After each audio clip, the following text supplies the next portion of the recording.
আপনারা এর আগের ভিডিওতে দেখছিলেন যে মেশিনটার স্টিচ কাউন্টারের সমস্যা ছিল, পরে উস্তাদরে দিয়েছিলাম স্টিচ কাউন্টার ঠিক করার জন্য। এখন দেখেন স্টিচ কাউন্টার তো ঠিক করছে মানে স্টিচ কাউন্টার ডাইরেক্ট করে ফেলাইছে, বুঝছেন? এখন আর স্টিচ কাউন্টার কাজই করেন, পুরা কাউন্টার মাউন্টার খুইলে এখন দেখেন বইয়া বইয়া ওই যে নিডেল আর লুপার কি করে ওগুলা দেখতেছে।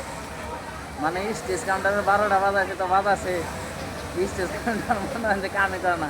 ও স্যার, হ্যাঁ স্যার, কি অবস্থা আপনার ঘরে? কি স্টেজ কাউন্টার ডাইরেক্ট হয়ে গেছে কে? সমস্যা আছে, দূরে কোন বুঝি না। ভিতরে সমস্যা আছে। ও আগে তো ডাইরেক্ট আসছিল না, নাট খোলা। আপনি খুলে তো পরে ডাইরেক্ট হয়ে গেছে।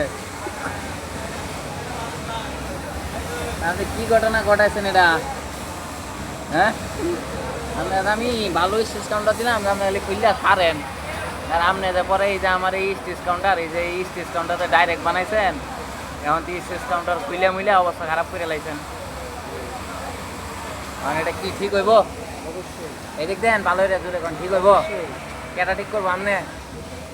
হ্যাঁ, জোরে কোন। দেখি কি করা যায়। আচ্ছা, তাহলে ভালো করে ঠিক করেন নাকি? হ্যাঁ, দেখেন এইদিক দেখেন আরেকবার। অবশ্যই। আচ্ছা আচ্ছা।